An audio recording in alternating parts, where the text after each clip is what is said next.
Hola. Hoy vamos a darle un buen repaso, así rapidito, a la historia de la inteligencia artificial. Que sí, que suena súper moderno, a siglo XXI total, pero la idea de crear inteligencia, vamos, tiene más años que la tos.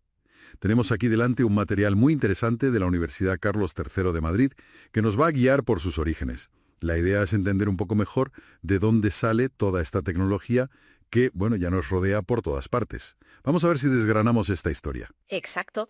Y fíjate qué curioso, ¿no? Cómo refleja esa necesidad tan humana de entendernos a nosotros mismos y, quién sabe, igual de replicarnos. Quizá porque, bueno, nos sentimos un poco solos como especie inteligente aquí, o simplemente pues porque es el desafío técnico definitivo, ¿no? El reto mayúsculo. Pues venga, viajemos atrás en el tiempo. Mucho antes de los ordenadores y todo eso, ya teníamos los mitos, la ficción. A ver, Galatea, ¿te acuerdas? La estatua que cobra vida, o el golem, ese gigante de barro. Incluso Frankenstein, que por cierto es un buen recordatorio, aunque un poco tétrico, de que esto de crear inteligencia puede tener, bueno, sus consecuencias inesperadas, ¿eh? Ja, desde luego. Y no nos olvidemos de los autómatas que se decía que hacía Hefesto, o los homúnculos de Paracelso. Ya más cerca, en el siglo XX, los famosos robots de Čapek o el inquietante HAL 901 de 2001. Claro. Y mientras la ficción volaba, la filosofía iba a lo suyo, intentando entender qué es esto de pensar. Ahí tienes a Aristóteles buscando patrones lógicos con sus silogismos. Venga a darle vueltas. O Descartes, que dudaba de todo para ver si encontraba alguna verdad sólida. O Hume, que insistía mucho en que aprendemos por la experiencia, por los sentidos. O sea, que para copiar algo primero hay que entenderlo bien. Exactamente. Tienes que saber cómo funciona. De hecho, esa idea de Hume, de la experiencia, conecta directamente con la IA de hoy, ¿sabes? Si aprendemos de la experiencia, ¿cómo le da esa experiencia a una máquina? Pues con datos, montones de datos.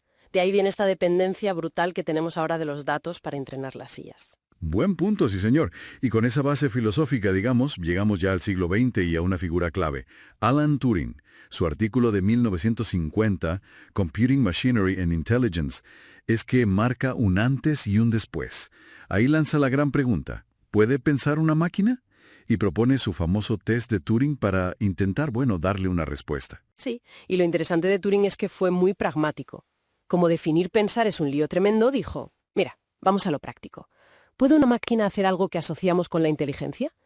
Como, por ejemplo, mantener una conversación por escrito de tal forma que no sepas si hablas con una máquina o con una persona. Esa es la esencia del test. Vale. Claro que, bueno, el test tiene sus críticas, ¿eh? La más famosa quizás sea el experimento de la habitación china de Searle, que viene a decir, vale, una máquina puede manipular símbolos siguiendo reglas y parecer que entiende chino, pero ¿entiende de verdad o solo está, digamos, simulando muy bien? ¿Pura sintaxis sin semántica? ¿No? Interesante debate, sí. Y poquito después de ese artículo de Turing, en 1956 se celebra la conferencia de Dartmouth, el bautizo oficial. Ahí es donde se acuña el término inteligencia artificial. Estaban popes como Minsky, Shannon, y plantearon una hipótesis de trabajo, bueno, tremendamente optimista.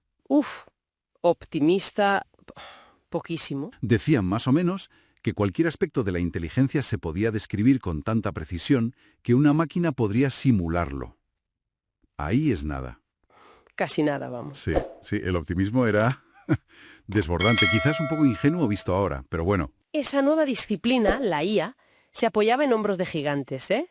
Tenías la lógica formal, que venía desde Aristóteles y llegó hasta Boole, las ciencias de la computación, que empezaban a despuntar con gente como Babbage o von Neumann, y claro, aportaciones de la filosofía, la neurociencia, la lingüística, un cruce de caminos totales.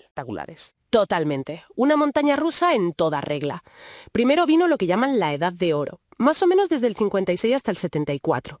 Fue una época de asombro, de expectativas altísimas, eso de máquina inteligente en 20 años, y claro, la financiación fluía que daba gusto. Y ahí salieron los primeros programas, ¿no? Como Eliza. Eso es. Eliza, que simulaba ser una terapeuta, mantenía conversaciones, pero, claro, era una ilusión. No entendía absolutamente nada de lo que decía. Era un truco ingenioso, pero un truco. Pero claro, esa euforia no podía durar siempre, ¿no?